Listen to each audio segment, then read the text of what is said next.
Metabolism जो सबसे important है, और उसमें 3 मेटाबॉलिज्म्स है, कार्बोहाइड्रेट मेटाबॉलिज्म, और मैं अलग लिखी तो fat metabolism, protein metabolism.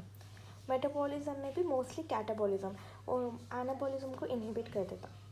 Point wise चले तो carbohydrate metabolism increases glycogenolysis, decreases glycogenesis, ठीक है ना। तो इनडायरेक्टली उसको बॉडी में ग्लूकोज इंक्रीज करना है, एंड ग्लाइकोजन से ये हो जाता कि ग्लूकोज से ग्लाइकोजन बन जाता और फिर वो स्टोर होता था लिवर में, बट वो नहीं होना है।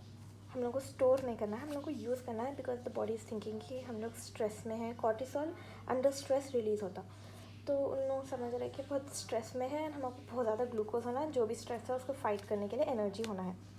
तो इसलिए ईजी वे में ऐसा याद रख सकते हैं कि ग्लाइकोजिनोलाइसिस इंक्रीज़ कर देता, तो ग्लाइकोजन का ब्रेक डाउन करके ग्लूकोज प्रोड्यूस, एंड ग्लाइकोजेनेसिस तो ग्लाइकोजन का बनना उन्हें इनहिबिट कर देना, तो इनहिबिट्स ग्लाइकोजेनेसिस, ठीक है ना।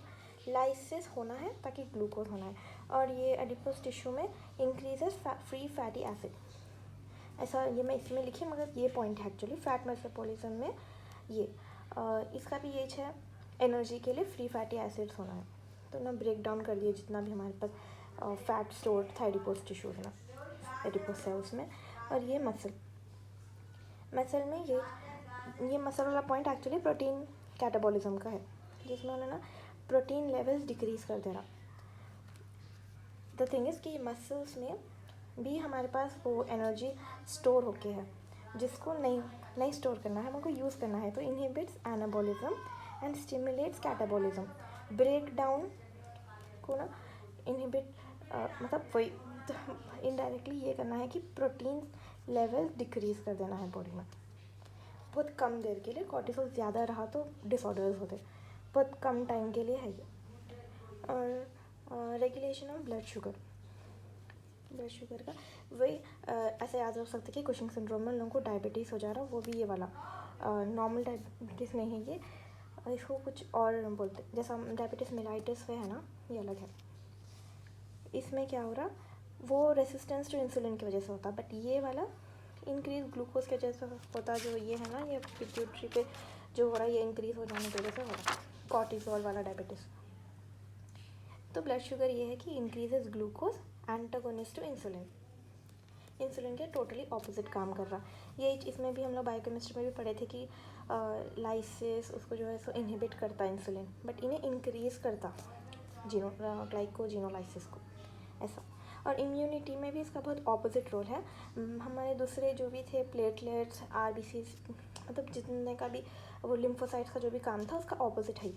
इन्हें डिक्रीज़ करता है इन्फ्लेमेशन इंक्रीज़ कर देते, टेम्परेचर राइज कर देते, जिससे वो पैथोजन फैगोसाइटोसिस हो जाता और उन्हें मर जाता। बट इसमें ये है कि इन्फ्लेमेशन को डिक्रीज़ कर दे रहा, बिकॉज इन्फ्लेमेशन ज़्यादा नहीं होना है, उसमें भी हमारा वेस्ट होता, टेम्परेचर भी ज़्यादा देर तक राइज होकर नहीं रहना, इसलिए हम लोग वो पूरा ऐसा डोलो वे डाल देना बुखार के टाइम पे, टेम्परेचर डाउन रहना इसलिए। तो ये इम्यूनोसप्रेसेंट के जैसा काम आता है, एलर्जिक रिएक्शन हो गया या कुछ भी हुआ, इवन सर्जरीज़ में भी जो ग्राफ्टिंग कर देना, दूसरों की किडनी ट्रांसप्लांट या जो भी कर दिए, तो उससे इम्यूनोसप्रेसेंट होने के लिए कॉर्टिसोल का इंजेक्शन देते सभी पेशेंट्स को। और फिर ये बोन इंक्रीज ऑस्टियोक्लास्ट एक्टिविटी, तो इसमें बोन फॉर्मेशन में टाइम वेस्ट नहीं करना है फिर से, ठीक है, अंडर स्ट्रेस है बॉडी, तो अब इन्हें क्या कर रहा, ऑस्टियोक्लास्ट एक्टिविटी इंक्रीज़ कर दे रहा, मतलब ब्रेक डाउन, जिससे फिर उन्हें वहाँ से कैल्शियम ले लेता जो भी। और ये क्या है, और बोन हो गया, फैट हो गया, जीआईटी में HCl सिक्रीशन इंक्रीज़ कर देता, ये भी बहुत ज़्यादा है, वो डोपामीन की वजह से हो रहा, ठीक है ना। वो जो नॉरएपिनेफ्रिन जो भी हार्मोनल एक्शन है ना, HCl सिक्रीशन जो जीआईटी के चैप्टर में है, उसमें इसमें इतना याद रखना है कि HCl सिक्रीशन इन्हें इंक्रीज़ कर दे रहा, जो भी ज़्यादा देर के लिए अच्छा नहीं है, उसके भी बहुत डिसऑर्डर्स हो जाते हैं। और स्ट्रेस डिक्रीजेस स्ट्रेस, तो ये इसका क्या है एक्चुअली, स्ट्रेस का फीडबैक इनहिबिशन है। तो फर्स्ट स्ट्रेस की वजह से इन्हें रिलीज़ हुआ कॉर्टिसोल, और उसके बाद में कॉर्टिसोल उसको डिक्रीज़ कर दिया, जैसा बॉडी होम्योस्टेसिस मेंटेन रखती, और फिर ये जल्दी सब नॉर्मल पे आ जाता। और ये रेस्पिरेशन प्रिवेंट्स, ये क्या था, लंग कोलैप्स, तो वही सर्फैक्टेंट्स में भी इसका काम है, सर्फैक्टेंट्स जो लाइनिंग है एल्विलाई की उसमें भी है, तो इनने जो है सो सरफेस टेंशन डिक्रीज़ कर देता, जिससे प्रिवेंट्स लंग कोलैप्स। इसमें हम लोग एक्चुअली सारे पॉइंट्स एलाबरेट करके अपना अपना पैराग्राफ बना के या फ्लो चार्ट बना के लिख सकते हैं एग्जाम में। मैं यहाँ पे बहुत शॉर्ट में लिखी, जस्ट याद आने के लिए, सिर्फ ये निमोनिक एक याद आ जाना और ये आती कि हम लोग अपने ओन से ऐसे पॉइंट्स लिख ले सकते हैं। और ये क्या है, मिनरल मेटाबॉलिज्म। इसमें ये हो रहा कि मिनरल्स में ये मिनरल और कॉर्टिकॉइड करता, मेनली कॉर्टिसोल से में भी लिख सकते हैं पॉइंट, बट मिनरल कॉर्टिकॉइड का है पॉइंट। तो इसमें ये है कि increase retention of sodium and water retention, इसकी वजह से हाइपरटेंशन हो रहा। तो वही ECF में सोडियम उन्हें इंक्रीज़ कर देता and excretion of potassium, calcium and phosphorus. तो ये तीनों उन लोगों को नहीं होना है, कैल्शियम एक्सक्रीट कर दे रहा। वही इसकी वजह से बोन्स भी, इनकी ऑस्टियोक्लास्ट एक्टिविटी, उसको क्या प्रॉब्लम है आई डोंट नो। तो कॉर्टिसोल को नहीं पसंद, पोटाशियम कैल्शियम हटा दे रहा। सोडियम होना है और ये होना है वाटर, इसकी वजह से हाई BP हो जा रही है लोगों को अंडर स्ट्रेस या एंगर आ गया, कोई भी इमोशन। और ये मसल्स, डिस्ट्रक्शन ऑफ प्रोटीन, वही यहाँ पे मैं ऑलरेडी लिखती ना, तो उसकी वजह से destruction of protein, decrease protein levels, ऐसा। कॉर्टिसोल में और भी इन लोगों को और एलाबरेट करके बहुत पॉइंट्स बना सकते हैं। अगर 5 मार्क्स का आ गया तो इतना बस है, LAQ का पार्ट आया तो थोड़ा कर लेना फ्लो चार्ट्स।